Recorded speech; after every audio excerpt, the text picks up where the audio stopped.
avait donc conduit à des réunions et qui s'étaient presque convertis. Parce qu'il y a des gens qui sont presque convertis. On n'est pas presque converti, on est converti ou bien on n'est pas converti.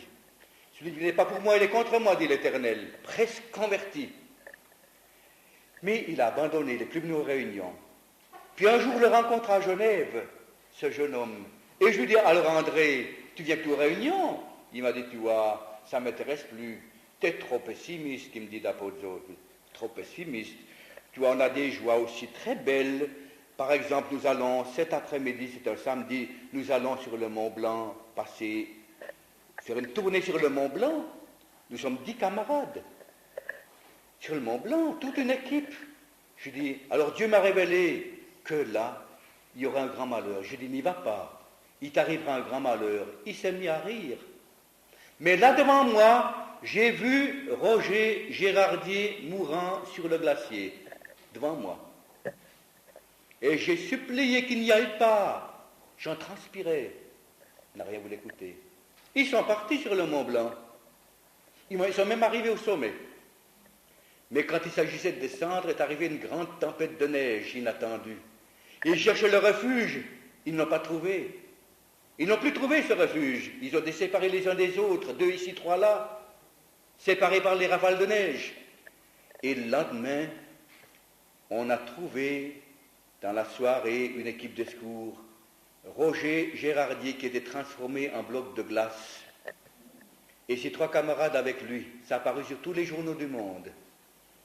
Roger Gérardier, est-il perdu? Est-il sauvé? Dieu seul le sait. Je sais qu'une chose, c'est qu'on a trouvé Roger Gérardier à genoux et les mains jointes. Donc il est encore venu, parce qu'il avait une mère qui priait pour lui à la croix. Je crois qu'il est sauvé. Mais quelle perte, un beau jeune homme comme ça, qui aurait pu nous aider à évangéliser tant d'années, qui a dû partir dans la gloire de Dieu d'une façon tout à fait inattendue, et qu'il aurait pu être un homme qui puisse nous secourir dans notre travail pour l'Italie, pour la France, ailleurs, si jeune à 20 ans. Oh, que Dieu nous accorde la grâce de dire oui à son appel encore ce soir. Et, chers amis, prions les uns pour les autres. Vous ici, nous là-bas, on a besoin les uns des autres. Et que Dieu vous bénisse dans votre activité ici.